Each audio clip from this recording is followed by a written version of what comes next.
Hello, this is Brett from Survival Comps, and today we're going to discuss an item that you may or may not have included in your bug out bag or your get home bag or whatever have you, but you really should, and that is a pair of binoculars. As you would use your radio to gain information, you also will use your eyes and use the binoculars as an augmentation to gain information about the environment you're in. Being that your bug out bag or get home bag is something that you're going to carry on or about your person using your own body for locomotion, it's important to pick an item that's going to be useful for you without weighing too much or having a form factor that would occupy too much space in said pack.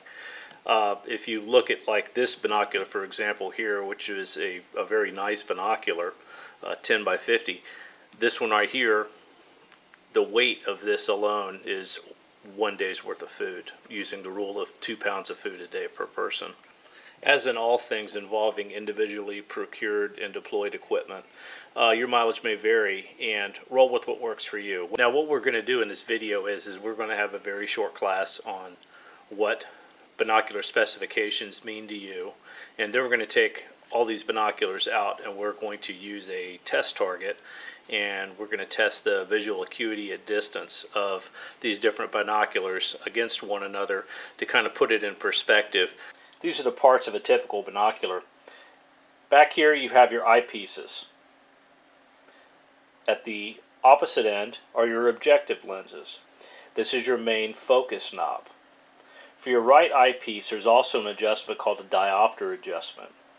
And the way you do that is you basically put the binocular up to your eye, use your central focus knob, and focus for the clearest image, and then occlude or cover your left eyepiece, and then adjust your diopter for maximum clarity. And at that point, you leave that adjustment alone, and you only do all of your adjustments with your central focus. We're going to start by discussing specifications and what they mean to you. If you look at this binocular here, this is a 10 by 50 binocular. And the first number, 10, it represents the magnification. And simplistically what that means is whatever is being observed appears 10 times closer to you than it actually is. So if it was an 8 by 50, it would be an object appears 8 times closer than it actually is. The second number, 50, represents the diameter of the objective lens in millimeters. And it's important to remember that the larger the objective is, the more efficient it is in light transmission. It's allowing more light into the optic itself, and that's going to allow you to have a clearer image and also make the optic more useful in low light conditions. The next specification we're going to discuss is field of view. Field of view is the width of an image or whatever you're observing at 1,000 yards or 1,000 meters. And it's noted as an angle in some equipment, which you can look on the back side of this binocular here, and you can see it says field 5.8 degrees. Now in some equipment you'll see it noted as feet per 1,000 yards or meters at 1,000 meters. But you can see my little drawing here that kind of shows you that here is you, here's what you're observing, and your field of view is the distance that your binocular encompasses, the image you're actually seeing.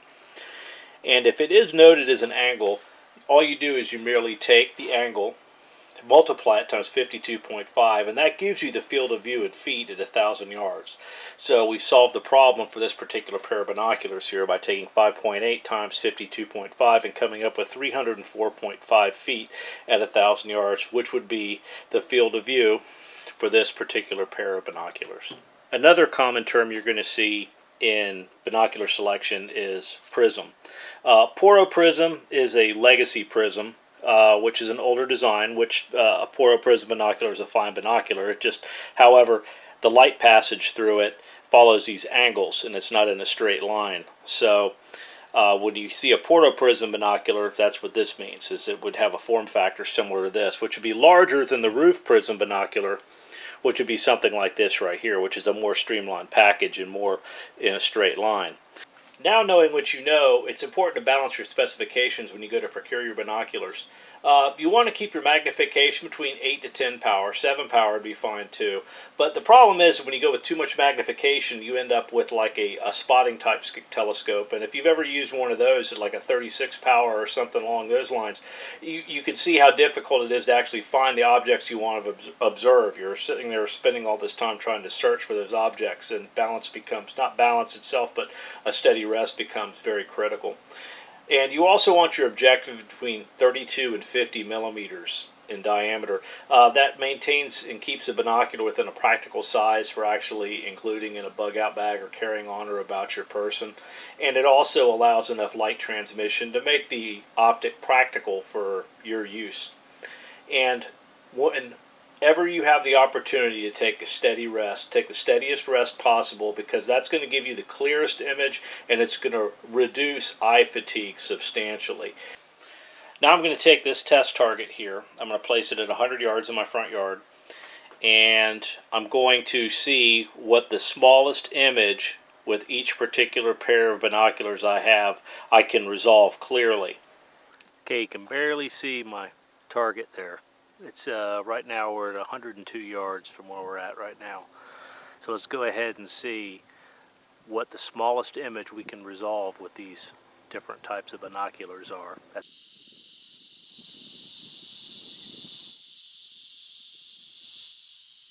Now the results of our test, everything we could see was in this column right here.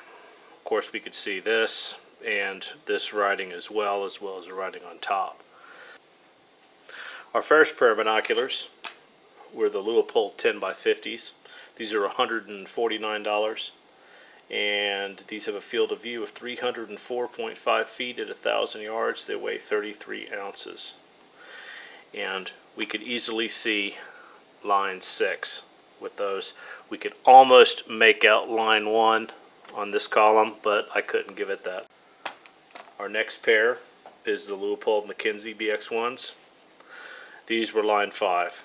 Definitely not as clear as the 10x50s, and these are the 10x42. These have a field of view of 315 feet at 1,000 yards.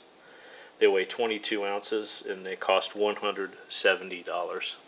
These are the Wingspan. These are ones I just picked up the other day.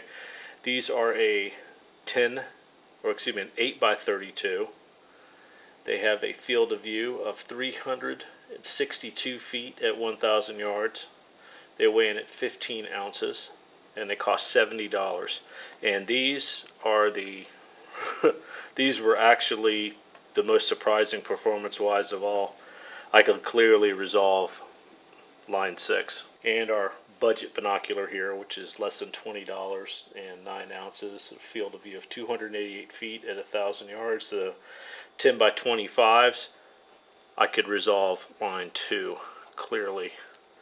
I could almost make out 3, but line 2 was about the clearest I could get.